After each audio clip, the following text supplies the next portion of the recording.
Have you ever woken up, turned to put your feet into your slippers, and gone, what day is it today?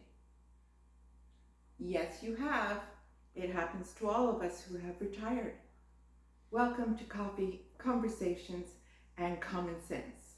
My name is Susan. I'm retired, and I'm a boomer, and it's happened to me. So I know what you're going through. It's not a big deal. We're retired. We don't have to have any form to our life. But yeah, we do. Retirement used to be a really easy situation. You'd work for a company for a long period of time. You'd hit 65 and you'd retire. Our parents wanted us to be able to do better than they did.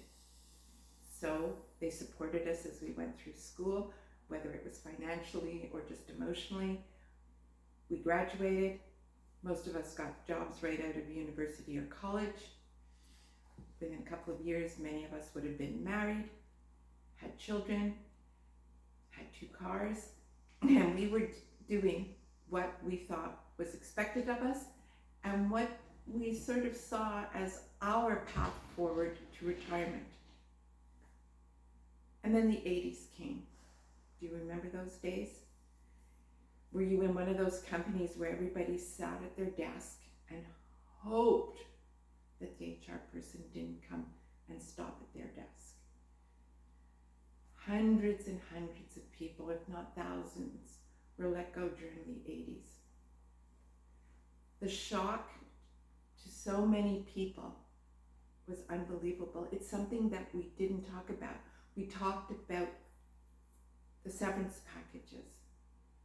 But what about the thought of being let go? That had impact. A lot of people weren't really able to recover from that.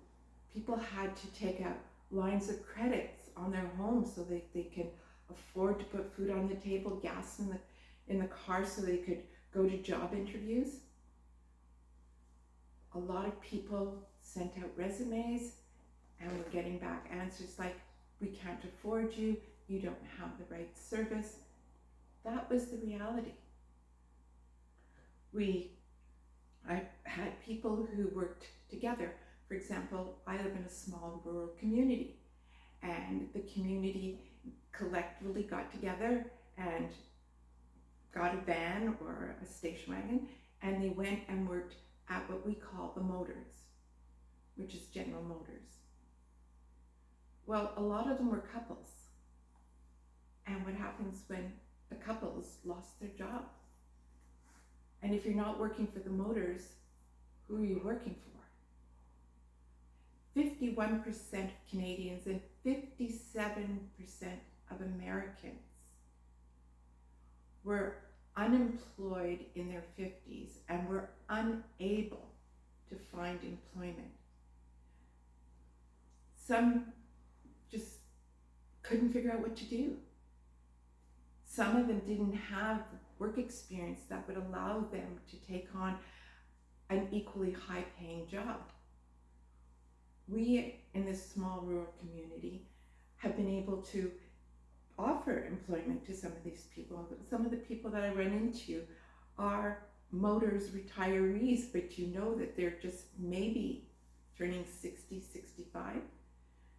In Canada and the United States, you can get your federal pensions at 65. Canada lowered their rate to 60. But if you were let go when you were 50, you had 10 years when you weren't paying into that pension plan. That's money lost. Now, some people did reinvent themselves. A lot of senior level people who couldn't get employed because their salaries were too high or their expertise was just a little too niche were able to find jobs. The year 2000 created an interesting set of requirements, and so some of them were able to find opportunities, to be self-employed, to be consultants. I didn't have that problem, if I want to say it. I did a variety of things. If you looked at my bio, you know that I started working at an advertising company, and then I became a paralegal, and then I had a midlife crisis and I went back to school and I started my own business as a designer. But there were times when I had no work, but I also ended up teaching. I taught what we call people skills now. When I was teaching, it was called soft skills. So that meant I taught public speaking, I helped the students write resumes, and that kind of thing. So although I wasn't gainfully, fully, steadily employed, I always had something to do. I created my own seminars and course lessons to teach, and I did that. And I taught a variety of things. Again, I taught resume writing, public speaking, I taught garden design at one of the famous Canadian institutions, and I enjoyed it all. I just kept going. One summer, my girlfriend and I, because there's no work usually during the summer, nobody wants to renovate their house or the colleges were closed, we went and worked at the golf course. Nothing wrong with that, but that was the challenge. I heard many people say, I'm not going to work for that salary. I was making X, Y, Z, and I'm not going to accept that as a job. But your job is many things. And if you've been retired for a while, you probably have experienced some of them. It gave structure and framework to your day, your week. It allowed you to know what you were going to be able to afford. Could you take the children to Disney World this year? Will you be able to buy a new car in 2 or 3 years? That was important. That kind of structure is important in your life. If you're retired and you don't have that, well, it means that you're not sure of what tomorrow's going to bring. You may be worried. You may have that underlying fear of what's going to happen next. I don't need to tell you, the price of gas has gone up and the cost of food has gone up. And so what do people who haven't got a lot of resources do about that? Working is about identity as much as anything else. Yes, the framework is important, but think about when you worked. You had colleagues. You would go for lunch with 1 or 2 of them. Sometimes you'd do something at Christmas. The company would have a Christmas party. All those little threads that made up our lives aren't there anymore. And they're a huge part of having a life, even in retirement. If you didn't volunteer before you retired, you may find it really hard to volunteer once you've retired. I've done a lot of volunteering. I've been a big sister in my community here. I've been involved with the hospital. But one of the things that I hear the most from people who are retired and are looking for something to do is, I'm not going to sit on a committee. I'm not going to listen to somebody tell me their life story or how I'm going to do things. Okay, but if you're not part of the solution to change the way that's done, it'll stay that way. Yes, you can golf.